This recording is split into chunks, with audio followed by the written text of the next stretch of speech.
The Senate Judiciary Committee hearing room was filled to capacity. That Tuesday morning when everything went awry, freshman Texas Representative Jasmine Crockett sat at the witness table, hands neatly folded, as Senator Ted Cruz began what would be his most embarrassing moment in decades of political drama. "Representative Crockett, you just don't get it." Cruz started once again, his finger dancing in the air like a teacher about to chastise a pupil.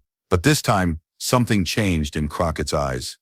The 42-year-old Dallas civil rights attorney had had enough. What followed in the next 30 seconds would leave Cruz speechless, going viral on all social media platforms and wondering if he should have ever opened his mouth that morning. Before we get to this shocking showdown that everyone is talking about, don't forget to hit that subscribe button and ring that notification bell. Comment below where you're watching from. This tale is going viral throughout America, and you will not want to miss a thing. The air in that room was thicker than August Texas humidity.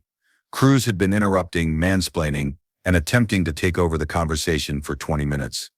But Jasmine Crockett had prepared for something no one saw coming. She had researched Ted Cruz, and she was going to reveal something that would make him regret not having stayed home that day.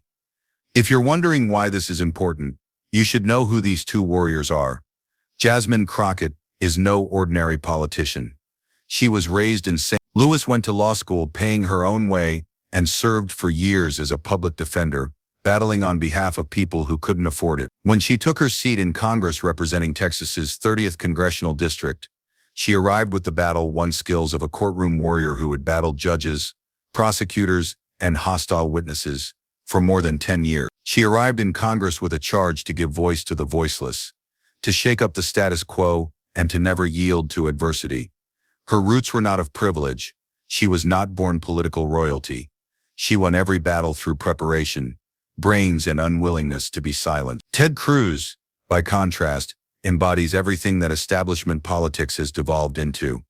The Harvard Law School graduate, ex-Supreme Court clerk, and two-term Texas senator, had made a name on bravura confrontations and deliberate controversy. He was renowned for his debating prowess, his skill in twisting words, and his flair for making each hearing all about him. With his sharp suits and honed smirk, Cruz had browbeaten thousands of witnesses throughout his career. But yesterday's hearing was meant to be about voting rights bills, something Crockett had dedicated her entire career to protecting. Cruz believed he could run her over like he had so many others. He believed otherwise. The stakes are as high as they can possibly get. This wasn't simply a bout of two politicians. This was the future of voting rights in America. Whether young voices like Crockett would be silenced or heard, whether the old guard could maintain their strategy of interruption and intimidation, the whole nation was tuned in, and they both were well aware of it.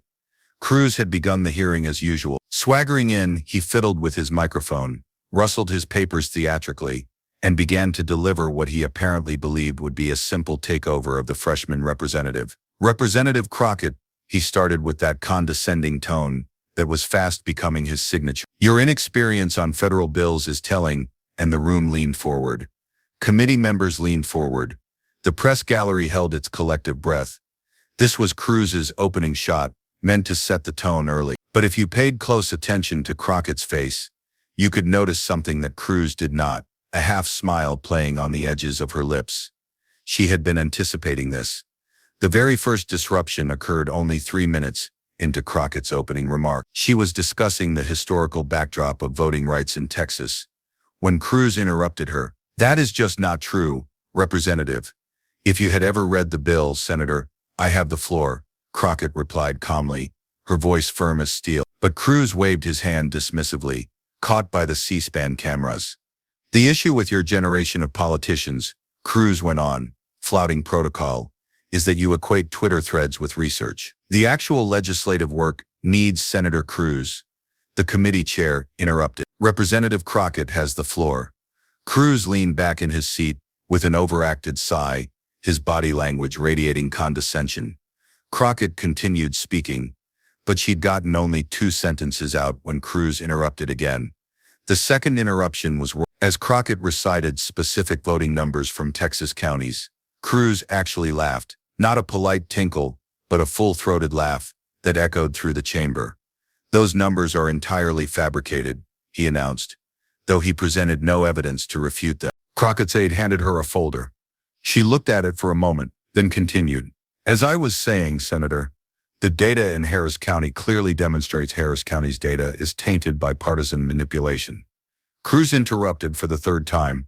Everyone knows. Do you have evidence of that manipulation, Senator? Crockett inquired, her voice remaining astonishingly controlled. I don't need to present evidence of what everyone knows. Cruz retorted, his voice dripping with hubris. The gallery rustled. A few other committee members shifted uncomfortably. Senator Whitehouse could be seen shaking his head. But Cruz was only warming up. The fourth interruption came as Crockett attempted to show a chart illustrating voter suppression techniques. Cruz didn't even let her explain what the chart illustrated. Visual aids may play well in your law school, mock trials representative. But this is the United States Senate, where facts still matter. I hope, Crockett retorted, prompting a few stifled chuckles from the gallery. Cruz's face raised slightly. He didn't appreciate being challenged, especially not by someone beneath him. The fifth interruption was personal.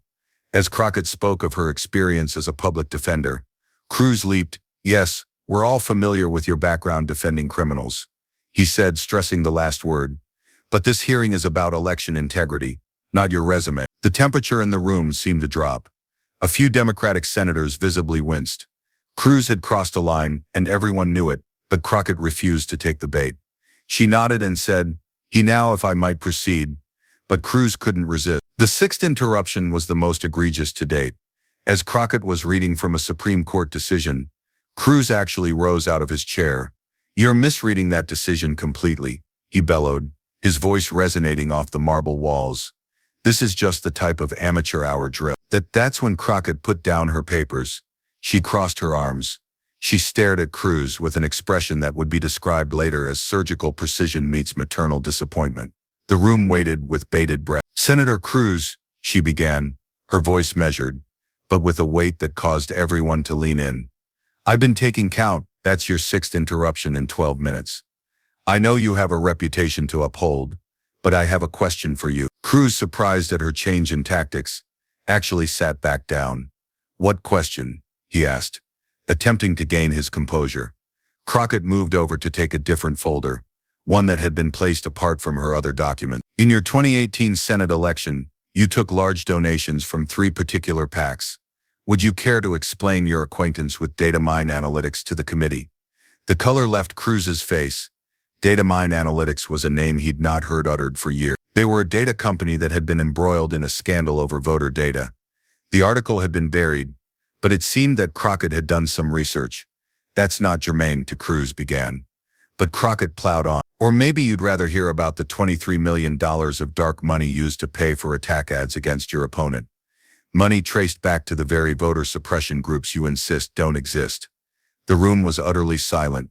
Cruz's mouth moved and closed like a fish struggling in water. His chief of staff was frantically typing on his phone, no doubt trying to determine how Crockett had obtained these facts. I also have here, Crockett went on, pulling out another piece of paper, a transcript of a closed-door meeting you had with election officials in 2019, where you specifically talked about how to, and I quote, restrict urban turnout without seeming discriminatory. Would you prefer that I read your own words to the committee? Cruz's hands were clutching the edge of his desk so hard his knuckles were white. You can't. Those were closed meetings. Closed meetings about public elections, Senator, and courtesy of the Freedom of Information Act and some very hard-working journalists in Texas. They're not so closed anymore. The press gallery erupted into chaos. Reporters were furiously typing. Photographers were snapping photos of Cruz's shocked face. A number of senators were speaking urgently into their aides' ears. This was not merely a hearing anymore. It was a complete destruction of one of the Senate's best-known bullies. But Crockett wasn't finished. She had saved the best for last. Now, Senator Cruz, Crockett went on, her voice taking on the measured cadence of a prosecutor, building toward a closing argument. You've interrupted me 6 times to challenge my credibility, my experience, and my knowledge of the law. So I'll ask you something straight out. She let the tension grow, pausing. Every eye was fixed on her. Cruz seemed to wish he could vaporize into his seat, but he was stuck. Leaving would be worse than remaining. In 2016, you stood at the debate podium and called Donald Trump a narcissist and a pathological liar. You told me, and I quote, this man cannot be trusted with power. But 3 months later, You were phone banking for him in 2020. Even though he insulted your wife and father, you were defending him.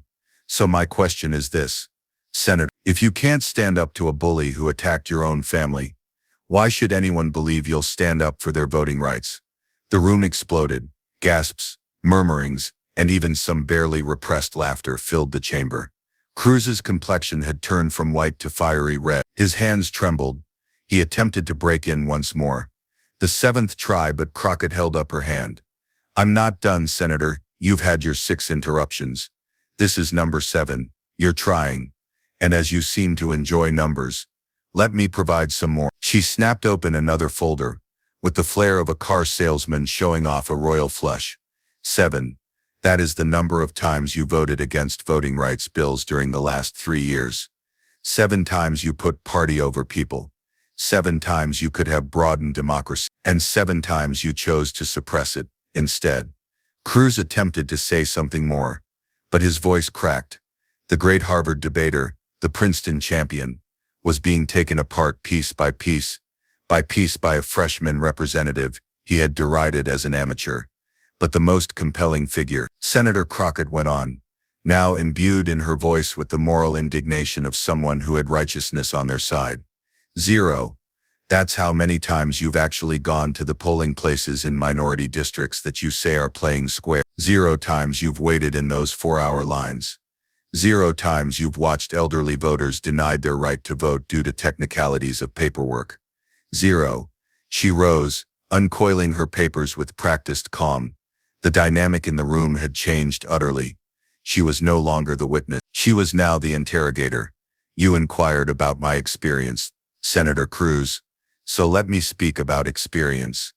Experience is accompanying an 87-year-old woman who was informed that her voter registration had been purged because she hadn't voted during the previous 2 elections. Never mind that she had been hospitalized due to co-experiences working with a college student who was refused at 3 different polling locations because they kept changing what they require. Experience is seeing democracy pass away, not in any grand coup, but in 1,000 knife cuts, by politicians who believe power surpasses human souls.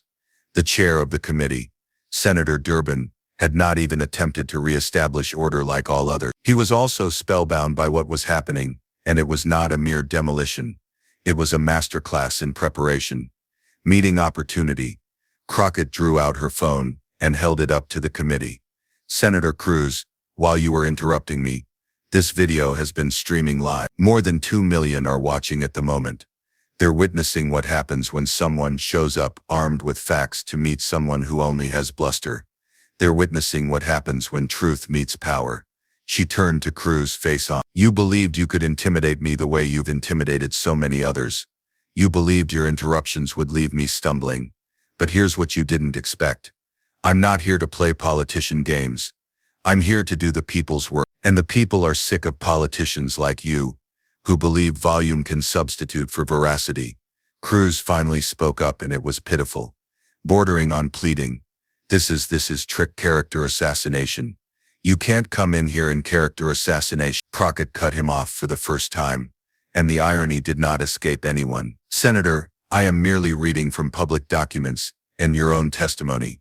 If that assassinates your character, perhaps you should take a look at your actions, not my articulation of them. She produced a final document. It's a petition signed by 45,000 of your constituents in Texas, requesting that you vote for voting rights bills. 45,000 citizens you're entrusted to represent. And instead of hearing them out, you're here attempting to stifle their elected representative. The press gallery was charged fatiguery. Strange photographers were snapping everything. Cruz's defeated slouch, Crockett's calm strength, the shocked faces of other senators. This was the sort of political drama to be replayed for years, assigned in political science classes, and recalled as the day when someone finally stood up to Ted Cruz and prevailed. I have 17 additional minutes of allotted time, Crockett declared, and I am pleased to go on giving you evidence of voter suppression in Texas. Or Senator Cruz, you may please permit me to complete my initial presentation. And interrupted. Your decision. Cruz scanned frantically for allies, but even his fellow Republicans were shying from eye contact. Senator Graham was ducking behind a folder. Senator Hawley was feeding attention to something on his phone. He was alone, exposed and defeated. "I yield my time," Cruz muttered, the words hardly audible. "I'm sorry, Senator. Could you repeat that?" "I want to make sure the record reflects it clearly," Crockett said, and there was no missing the satisfaction in her voice. "I yield my time," Cruz bellowed louder, his voice cracking with humiliation. "Thank you, Senator. Now where was I before the interruptions commenced?" Crockett continued her presentation, but the hearing was de facto over. She had won, not only the argument, but the entire battlefield. Every point she made hit with added force. Now that she had asserted her dominance, every statistic had greater weight. Every argument rang with greater authority. As she spoke, Cruz sat frozen in his chair, unable to move, unable to speak, unable to do anything but sit through the total dismantling of his reputation. His staff members were frantically scribbling notes for him, but he wasn't reading them. He was regarding a fixed point on the wall, most likely wondering how everything had gone so terribly wrong so quickly. The other senators started asking Crockett respectful, substantive questions. They addressed her as Representative Crockett, with emphasis as if to draw attention to the contrast with Cruz's scoffing demeanor. Senator Booker actually thanked her for her thorough preparation and professional presentation. Senator Klobuchar applauded her dedication to facts rather than rhetoric.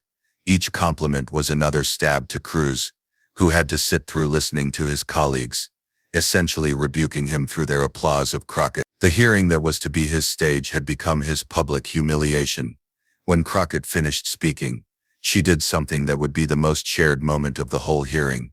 She looked straight at Cruz and said, "Senator, I want to thank you for this opportunity. Your interruptions actually assisted me in presenting my argument better than I might have done by myself. Sometimes the best way to catch a bully is to allow them to be themselves in public." The gallery burst into applause before the chair could gavel for order. It was unprecedented, unseemly, and totally unstoppable.